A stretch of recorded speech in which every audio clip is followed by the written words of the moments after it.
the tech monopolies, literally are the size of many countries. Who is in the position to best comply with the law?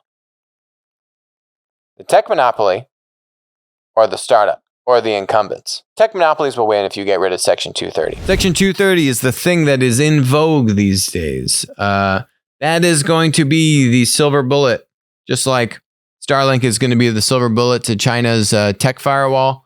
Will Section 230 be the silver bullet to tech dominance? And the answer is it depends, but the answer will probably be no. But let's look at this. What just came out recently, let's see if I can zoom in on this. More trouble ahead for Section 230, this time from SCOTUS. This is Supreme Court. A new 10-page statement from Clarence Thomas says courts have set questionable precedent around 230 and suggests SCOTUS, Supreme Court, should consider narrowing the scope of immunity granted to tech platforms. Then on the other side of this, you have some of these ultra-conservative social networks, this one, Gab, saying, actually, we don't want you to take any regulation on 230. And this is our differentiator, actually, because Gab is saying, well, we refuse to censor legal speech. Section 230 has allowed big tech to deplatform us. We have every reason to hate Section 230, but we want you to keep 230 exactly the way it is. Section 230 helps the little guy. We seek to protect free speech on the internet. Section 230 is the only thing that stands between us and an avalanche of lawsuits from activist groups and foreign governments who don't like what our millions of users and readers have to say. Without Section 230, we couldn't stand up to these oppressive forces that want to eliminate free speech online. With Section 230, we can. This is the central premise of what we've talked about on the show when it comes to not just 230, but tech legislation and regulation in general. There is no one-size-fits-all solution to this. The tech monopolies, literally are the size of many countries, just each one of these things. You can't just do wholesale legislation or regulation and expect that to apply appropriately to all of these tech monopolies. And GDPR is the perfect example of this. GDPR passed a law, which the impetus for that was to say, hey, tech monopolies are taking advantage of your data and selling your information. What happened with GDPR is they passed this law, which applied to not only tech monopolies, it applied to tech startups, and it applied to traditional businesses.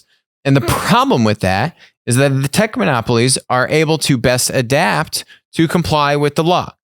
Not to mention they have lobbyists, and they make sure that the lobbyists make sure they get certain language into the law. That's a whole other thing. But even when you pass a law, who is in the position to best comply with the law? The tech monopoly or the startup or the incumbents?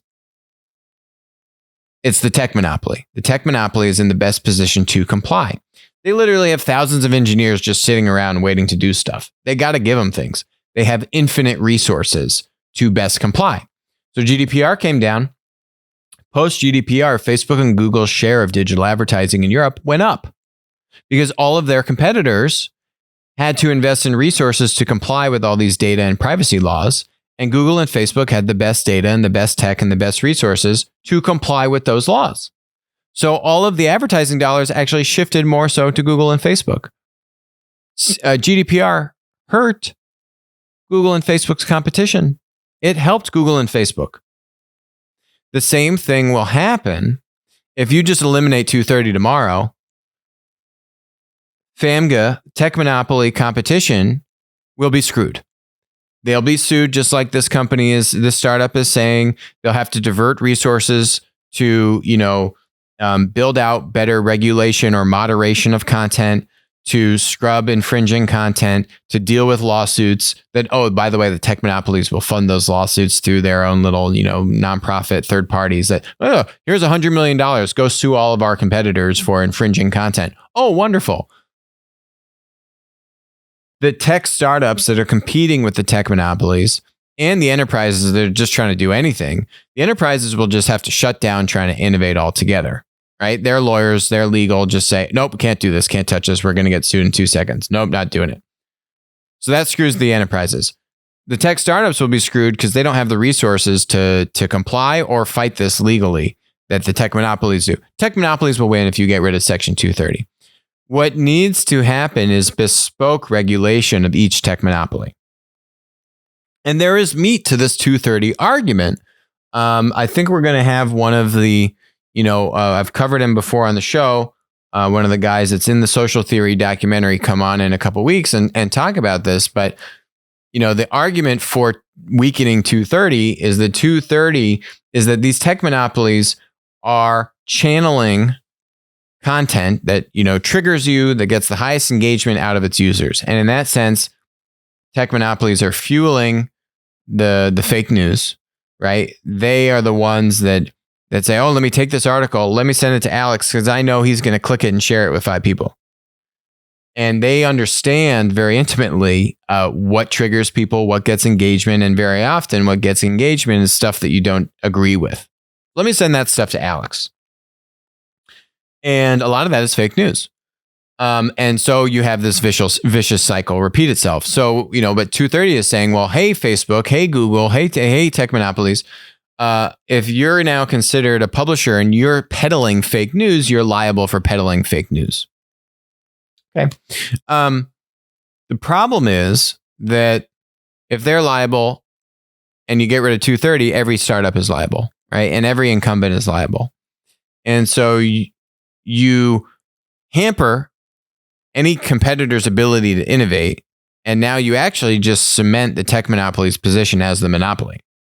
And they'll invest a bunch of money and they'll comply with the law, but they'll actually be in a stronger position.